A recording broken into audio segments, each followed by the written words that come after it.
እሺ ተመልካቾች እንዴት ናችሁ? ኢኮኖሚክስ የሚለውን ቃል ስትሰሙ ባይምሯችሁ የሚመጣው ምንድነው? አቅርቦትና ፍላጎት የሚለው ሐሳብ ነው የሚመጣው? ነፃ ገበያ የሚለው ሐሳብ ነው ጭንቅላታችሁ ውስጥ የሚመጣው? እድገት የሚለው ነው ጭንቅላታችሁ ውስጥ የሚመጣው? ምንድነው ጭንቅላታችሁ ውስጥ የሚመጣው? በአብዛኛው ስለ ኢኮኖሚክስ ታስቡ ጭንቅላታችሁ ውስጥ የሚመጣው ሐሳብ ኦርቶዶክስ ኢኮኖሚክስ ይባላል። ኦርቶዶክስ ኢኮኖሚክስ ለምን እንደተባለ በኋላ እነግራችኋለሁ። ኦርቶዶክስ ኢኮኖሚክስ እንደውም በሌላ ስያሜው ይሄ ሚኒስትሪም ኢኮኖሚክስ የሚባለው ወይም ደግሞ የኒዮ ክላሲካል ኢኮኖሚክስ ማለት ነው። ይሄ በየዩኒቨርሲቲው በየትምህርቱ የሚሰጡ ትምህርቶች እኛም የተማርነው ትምህርት ነው እና ፖሊሲ አውጪዎችም ዋና ጥቅም ላይ የሚያውሉት አመክንዮ ነው። ዋጋነትን ለመከላከል የሚወስዱት ሌሎችም የኢኮኖሚ እድገት ለማምጣት የሚወስዷቸው እርምጃዎች ኦርቶዶክስ ኢኮኖሚክስ ነው ይባሉት። ይሄ ኦርቶዶክስ ኢኮኖሚክስ በዋናነት የሚያተኩረው ምንድን ነው? የግለሰብ ውሳኔ ሰጭነት ላይ፣ ምክንያታዊነት ላይ። ምክንያቱም ጠቅላላ ኢኮኖሚ የግለሰቡ ይጥረቅም ነው እና ምክንያታዊነት ይሄ ራሽናሊቲ ዋናው ሀሳብ ነው እና ደግሞ ገበያው ራሱን በራሱ ያጣጥማል ብሎ ያምናል። ኢኩሊብረም የሚባለው ለምሳሌ ፍላጎትና አቅርቦት እኩል ሲሆን ይጣጣማል። የውጭ ምንዛሬ ፍላጎትና አቅርቦት እኩል ሲሆን ይጣጣማል። የሰራተኛ እና ደግሞ ስራ እኩል ሲሆን ይጣጣማል። ኢኩሊብረም የሚባለው ፖይንት እሱ ነው። ይህን የሚያስቡት ኒዮ ክላሲካል ላይ ያሉት ኢኮኖሚስቶች ናቸው እና ሰዎች ምክንያታዊ ስለሆኑ በአብዛኛው የሚታሰበው እንደዛ ነው። ከአዳም ስሚዝ ጀምሮ ያለው ኦርቶዶክስ ኢኮኖሚክስ ከአዳም ስሚዝ ጀምሮ ያለ ነው። የሚታሰበው ምንድን ነው? ሰዎች ምክንያታዊ ስለሆኑ ፍላጎታቸውን ለማሟላት ወይም ደግሞ ፍላጎታቸውን ከፍተኛ ለማድረግ ይጠራሉ ነው ጨዋታው። ሁላችንም እዚህ ምድር ላይ የምንታገለው የምንፈልገውን ነገር ለማሳካት ነው። ዩቲሊቲ ማክሲማይዜሽን ይባላል። ይሄ ሁሉም ሰው ልብ ብላችሁ ሂዱ። መስሪያ ቤት ላይ ያላችሁ እንቅስቃሴ በሙሉ ራሳችሁን የምትፈልጉትን ለማግኘት ነው የምትጣጣሩት። ገበያም ብትሄዱ የምትፈልጉትን ለማግኘት ነው። ከሰዎች ጋር ባላችሁ ግንኙነት የትኛውንም እንቅስቃሴ ካያችሁ የራሳችሁን ፍላጎት ለማሟላት ካለ ፐርስፔክቲቭ ነው። ማንኛውንም ነገር ብትመለከቱት ማንኛውም ኢኮኖሚክስ እንደሱ ነው የሚያምነው። ዩቲሊቲ ማክሲማይዜሽን ነው የሰው ዓላማው፣ ፍላጎትን ማሟላት።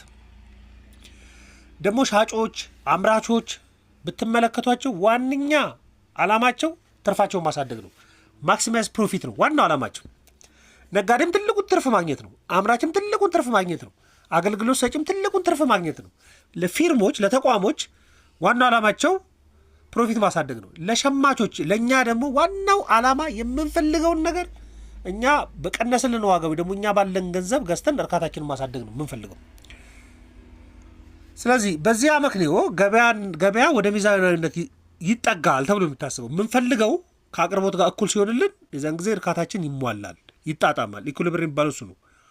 ስለዚህ በአጭር ቋንቋ ባይ ዲፎልት ኢኮኖሚክስ ብላችሁ ካሰባችሁ ኦርቶዶክስ ኢኮኖሚክስ እያላችሁ እንዳትረሱ። ኦርቶዶክስን ከቀጥታ ከሃይማኖቱ ጋር እንዳታገናኙ። ኦርቶዶክስ ማለት የግሪክ ቃል ነው። ኦርቶስ ማለት ኮሬክት ወይ ደግሞ ልክ ነው ማለት ነው። ዶክሳ ደግሞ ማለት ቢሊፍ ወይም ቲቺንግ ማለት ነው፣ ማመን ማለት ነው። ስለዚህ ተቀባይነት ያለው ትምህርት፣ ኦርቶዶክስ ማለት ተቀባይነት ያለው ትምህርት ነው። ስለዚህ ዶሚናንት ስለሆነ በኢኮኖሚክስ ውስጥ ይሄ ሀሳብ ዶሚናንት የሆነው ሀሳብ የኒዮ ክላሲካል የሚኒስትሪም ኢኮኖሚክስ ዶሚናንት ሀሳብ ኦርቶዶክስ ኢኮኖሚክስ ነው የሚባለው። እዚህ መጽሐፎች ላይ ማንበብ ትችላላችሁ፣ ጎግልም አድርጋችሁ ማንበብ ትችላላችሁ። ይሄ የኦርቶዶክስ ኢኮኖሚክስ ግን የወደቀ ነው። የወደቀ የኢኮኖሚክስ ሀሳብ ነው። ለምንድን ነው የወደቀ ነው የሚባለው? በኋላ በምሳሌ ያቀርበላችኋለሁ። ግን ምንድን ነው የሚያምነው የሚለውን መጀመሪያ እንመልከት። የኦርቶዶክስ ኢኮኖሚክስ አመክንዮ ምንድን ነው? የመጀመሪያው በምክንያታዊነት ያምናል። ራሽናል ቾይዝ እኔ በጣም የምወደው ቃል ነው። ራሽናል ቾይዝ ኢኮኖሚክስ ውስጥ ሁለት የምወዳቸው ቃላቶች አሉ። ራሽናሊቲ የሚባለውና ኦፖርቹኒቲ ኮስት የሚባሉት። በኋላም ይህንንም አቅርበ ኦፖርቹኒቲ ኮስት ይኖራል በኋላ።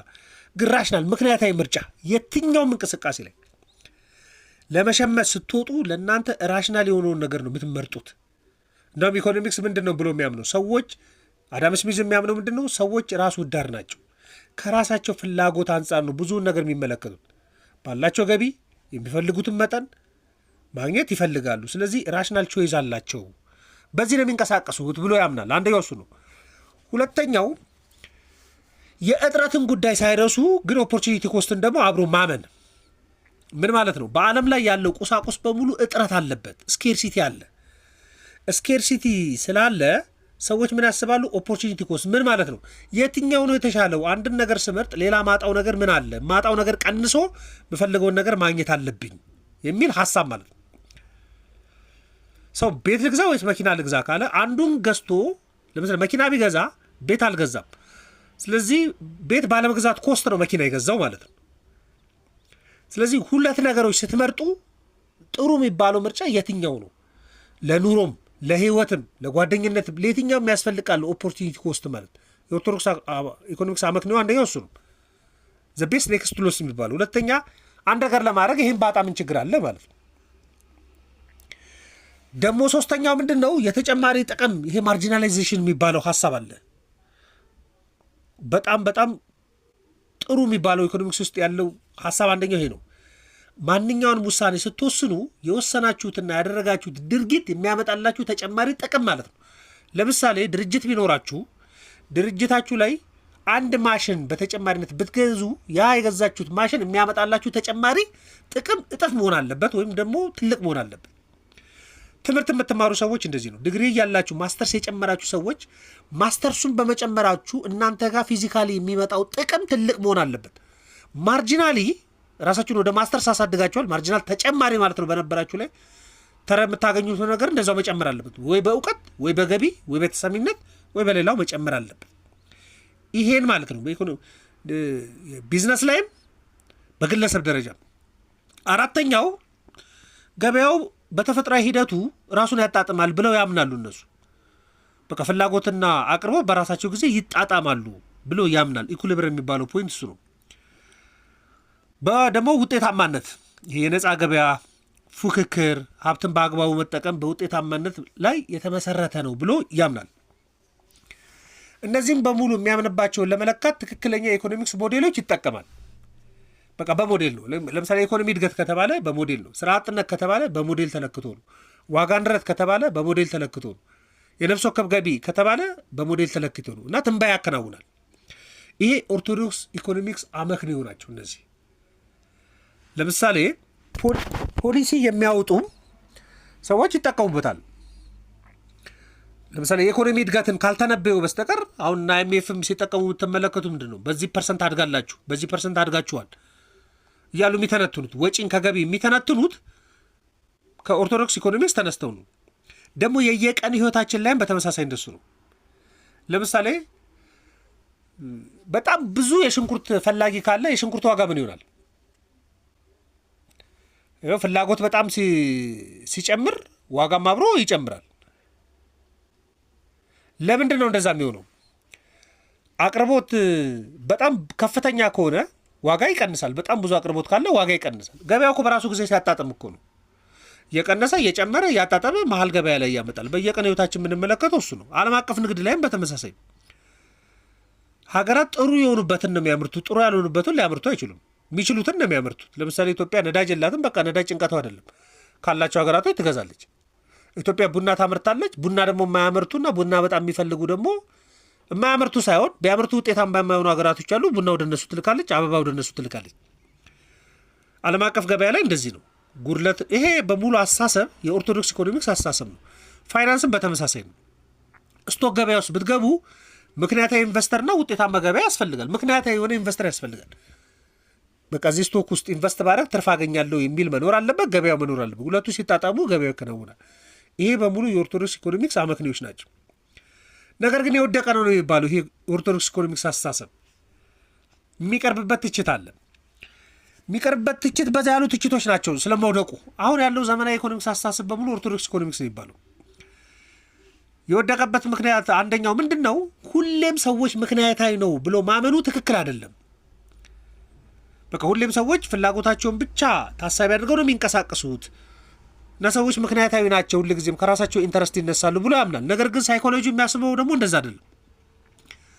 ሰዎች ሁሌም ራሽናል መሆን አይችሉም። ዝም ብለው የሚጠሉ ሰዎች ይኖራሉ። በያዝድ አለ፣ በሰዎች መካከል ስሜታዊነት አለ።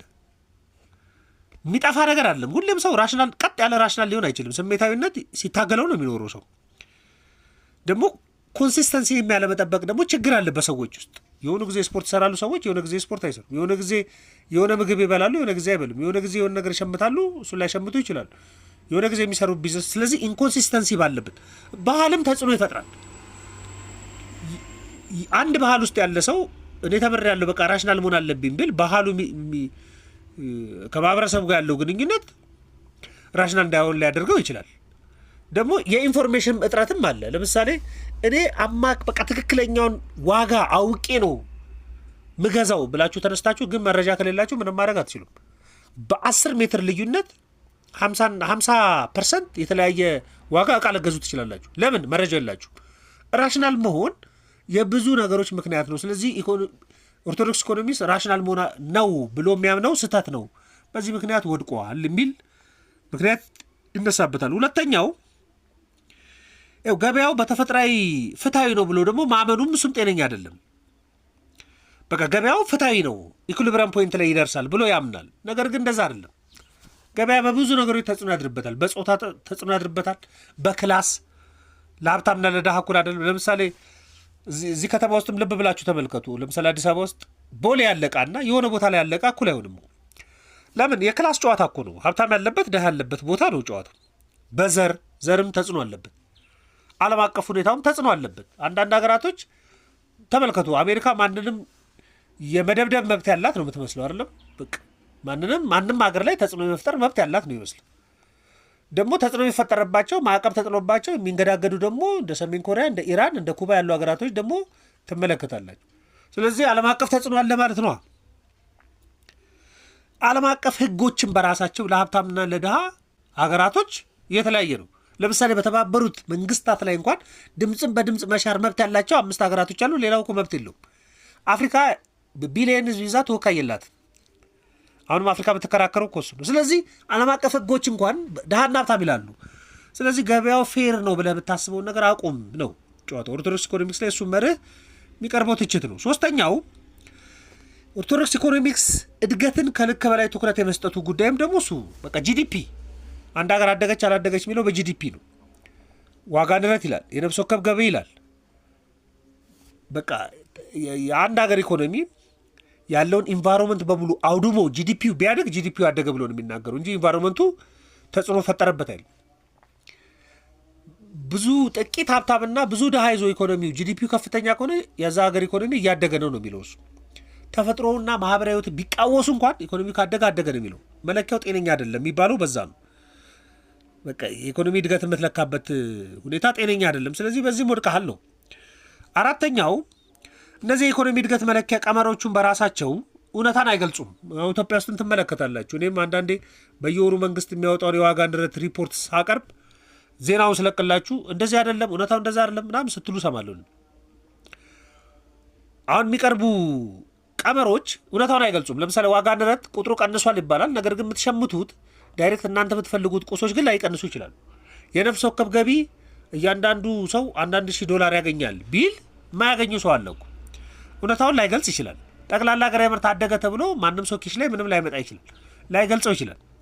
ስለዚህ ነባራዊ ሁኔታውን አይገልጽም። እነዚህ ቀመሮች ትክክለኛ ሰዎችን ህይወት አይገልጹም፣ የምትለኩባቸው ቀመሮች። በዚህ ምክንያት ኦርቶዶክስ ኢኮኖሚክስ የወደቀ ነው የሚል መከራከሪያ አሁንም ድረስ ይመጣበታል።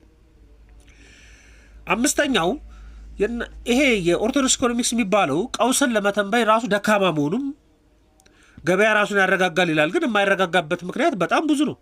ብዙ መሰነጣጠቆች አሉ። መተንበይ የቻለ አይደለም። በተለይ 2008 የነበረው የፋይናንሻል ክራይሲስ የተከሰተው ኢኮኖሚው እሱን መተንበይ ስለተቸገረ ነው። ከሪል ስቴት የተነሳው ከፋይናንስ ሴክተሮች የተነሳው ያው በሙሉ ቀውስ የመጣው መተንበይ ስላልቻለ ነው። ስለዚህ መተንበይ የሚችል አይደለም። ቀውስን ቀድሞ መተንበይ ኮቪድን እንኳን መተንበይ የቻለ አይደለም የሚል መከራከሪያ አሁንም ድረስ ይቀርበታል። አንዳንድ አርቲክሎች ላይ ገብታችሁ ማየት ትችላላችሁ። ሌላው አንዱ ቢተቸው ምንድነው ኦልተርናቲቭ የሚባለው ሄትሮዶክስ የሚባለው ደግሞ ሀሳብ አለ። ቅድም ኦርቶዶክስ ነው፣ አሁን ደግሞ ሄትሮዶክስ ነው። ሄትሮዶክስ ኢኮኖሚክስ የሚባለው አማራጭ ሀሳብ ኦልተርናቲቮችን አያምንም። ይሄ አማራጭ የሚባሉት ሌሎቹ ሀሳቦች ምንድን ነው? ስለ ማህበራዊ ሁኔታዎች የሚጠናበት የኢኮኖሚክስ ዘርፎችን ከግምት አይከትም። ስለ ካልቸር የሚጠናበት፣ ስለ ተቋም የቢሄቪራል ኢኮኖሚክስ የሚባሉት እነሱም በሙሉ ስለ ግለሰቦች ውሳኔ አሰጣጥ፣ ስለ ኢኮሎጂ የሚጠኑትን ጥናቶች በሙሉ ከግምት አይከትም። የሶሻሊስት ስርዓት ለብዙ ሀገራቶች የለውጥ ምክንያት ሆኗል። እሱ አሰራሩ የሚለው ነገር ግን ሌሎችን አይቀበልም። ሪጂድ የሆነ ባህሪ ስላለው ይህ በዓለም ኢኮኖሚ ላይ የወደቀ ነው የሚል ሀሳብ ይነሳበታል። ስለዚህ የኦርቶዶክስ ኢኮኖሚክስ አሁንም ዶሚናንት የሆነ የበላይነት ይዟል በጠቅላላ ኢኮኖሚ ላይ የሚኒስትሪም ኢኮኖሚክስ እና ኒዮ ክላሲካል የሚባለው ኢኮኖሚክስ ማለት ነው ኦርቶዶክስ ኢኮኖሚክስ። ነገር ግን አሁን ከላይ የተዘረዘሩትን ስድስቶቹ የሚተችበት ስለሆነ በዓለም ኢኮኖሚ ላይ ኤግዚስት እያደረገ አይደለም የሚል ምክንያት ይቀርብበታል። ኦርቶዶክስ ኢኮኖሚክስ የሚባለው ግሪክ ቃል ነው። ቅድም ነግሬያቸዋለሁ። ኦርቶስ የሚባለው ኮሬክት ማለት ነው። ዶክሳ የሚባለው ደግሞ ማመን ነው። ስለዚህ ተቀባይነት ያለው ትምህርት ወይም ደግሞ ተጽዕኖ ፈጣሪ የሚባለው ሀሳብ ኦርቶዶክስ ይባላል። ከሱ ነው ስሙ የመጣው። እኔ ምናልባት ግንዛቤ ሆናችኋል ብዬ ነው። ኢኮኖሚክስም የተማራችሁ ሰዎች ሀሳቡን ልታውቁት ትችላላችሁ። ኢኮኖሚክስ በማንበብ ውስጥ የሚዳብር ነው። ትምህርት ቤት ደብተሮች ላይ ላታገኟቸው ትችላላችሁ፣ ግን ሀሳቡ አለ እና ይህን ግንዛቤ ለእናንተ ለማቅረብ ነው። እንደወደዳችሁት ተስፋ አደርጋለሁ። ማንኛውም ሀሳብ አስተያየት ካላችሁ ዘኢትዮጵያ ኢኮኖሚክስ ላይ ልትልኩልኝ ትችላላችሁ። ላይክ፣ ሰብስክራይብ እንድታደርጉ ጋብዛችኋለሁ። መልካም ቀን።